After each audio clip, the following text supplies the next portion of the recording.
జగన్ టైంలోనేమో చిన్న అంశాన్ని బ్లోఅప్ చేసి చూపించేది. ఇప్పుడు పెద్ద అంశాలు సైతం సిటీ ఎడిషన్స్ పరిమితం అవుతున్నాయి. తాజాగా రెవెన్యూ చిత్రాలు అంటూ ఒక వార్తను రాసుకొచ్చింది గుంటూరు జిల్లా ఎడిషన్లో ఆంధ్రజ్యోతి.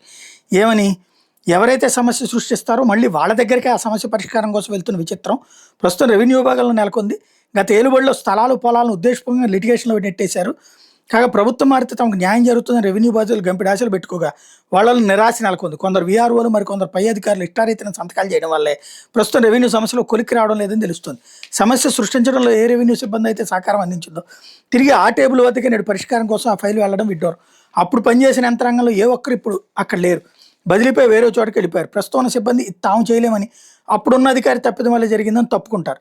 గ్రామ సభలు మొదలు నేతలు నిర్వహించే ప్రజా దర్బార్ల వరకు ఒకే సమస్య మీద వచ్చే రెవెన్యూ అర్జీలు అధికం. గుంటూరు, బాపట్ల, పల్నాడు జిల్లాలో ఇలా రిపీటెడ్గా వచ్చే అర్జీల సంఖ్య దాదాపు 5,000 వరకు ఉండొచ్చని రెవెన్యూ విభాగం అనధికారికంగా చెప్తుంది.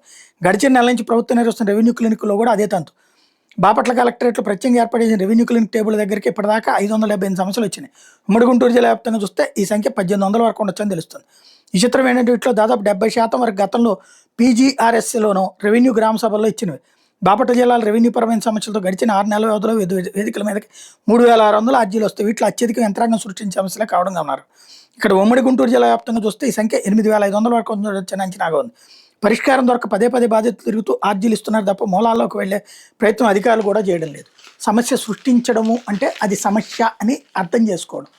ఇప్పుడు దాన్ని పరిష్కరిస్తే సదరు అధికారి మీద కేసులు పెడతారు. ఇప్పుడు సమస్యల్లో ఏంటయ్యా అంటే, క్రిందటిసారి ఉద్యోగి చేసింది తప్పో రైటో తెలియదు, అది ప్రభుత్వం మీదకి నెట్టేసాం.